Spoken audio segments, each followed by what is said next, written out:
So I've been working with my Wazer for the better part of a year now, and I get the same questions all the time. What kind of maintenance does it need, and is it something a beginner can use? And I get it. When I first got mine, I was a bit intimidated, and not because of the size or the fact that it arrived on a pallet and took 5 of us to install it, but because when I sat down and started reading the manual, I realized that this is an industrial capability machine for home use in my basement. So the reality is that this is the most complex and sophisticated machine in my shop, and I do have quite a few, but I think I didn't go in expecting anything plug and play, which was the right call.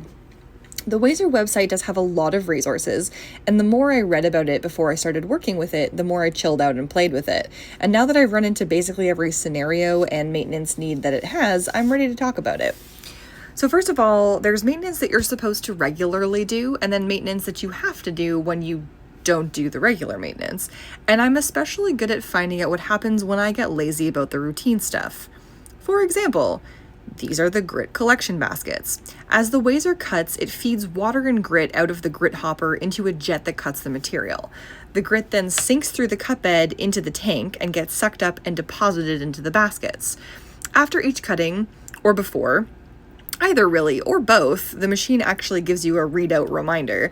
You're supposed to empty these baskets out so the machine doesn't get stuffed up with grit. But I occasionally just skip that if they don't seem full, and then over time my tank gets a buildup of grit in the bottom and I have to take out the cut bed and scoop all the grit out. So that's kind of fun. There's actually another Wazer process that falls into this area. There's a tank clean cycle you're supposed to run routinely to disturb any accumulated grit sitting on the floor of the tank and allow it to be sucked up and extracted by the collection baskets. And I do run this cycle for the most part at the end of a cutting session.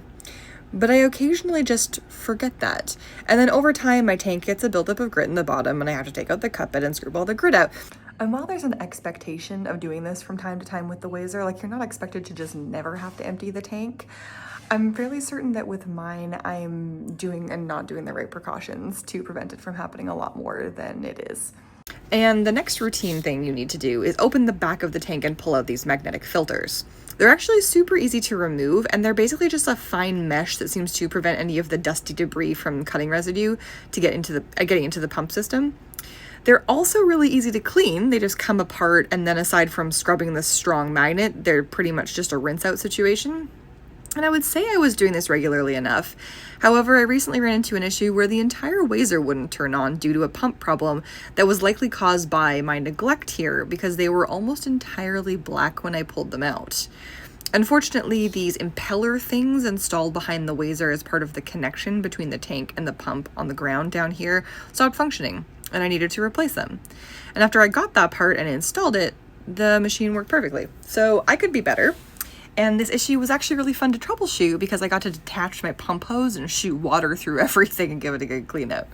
Finally, the most common maintenance issue I've had to contend with is clogs in my grit line. There's this one small rubber tube that runs here from the bottom of the grit hopper through the machine and feeds it into the cutting head to mix with water. The grit the Wazer uses is this super fine, super soft garnet grit that I get in these 50-pound bags, and it turns out it really needs to be this fine in order for the Wazer to suction it through the grit line. Because whenever I leave the lid off my grit bucket and then drip water into the grit and then ignore it and scoop it into the hopper anyway, it clogs the grit line. This is pretty easy to sort out though. Usually I just reach up underneath and thread a thin piece of wire up into the line and clear out the wet grit and then problem solved. It's a little bit finicky, but doesn't take me very long. If the clog is at the other end, I just remove the line from the cutter head and clear the grit out that way. And then, just to make sure I am a true expert in clearing clogged grit lines, I occasionally start running my Wazer after forgetting to turn the water on. And of course, ignoring the reminder to turn the water on that shows up every time you go to run it. And since these clogs are a little worse, I get to have the fun of using my air compressor to force the grit out of the line. Anyway, that's really all I've come across over the last year of working with my Wazer. All pretty easy to deal with, and all pretty preventable if I were a little bit more gentle with things and I performed the routine checks of the equipment that I'm supposed to. As it's only been 9 months, I'm sure I'll come across other issues to deal with eventually, but that's fairly standard for any kind of shop equipment. For instance, look at the thermal coil in my kiln. It's not supposed to be where it is. Thanks for watching my video on how to abuse or maintain a Wazer Waterjet. Hopefully this answers any questions that you have about the maintenance, and hopefully it answers the question if a beginner can operate this machine properly. Or, drop any comments that you have.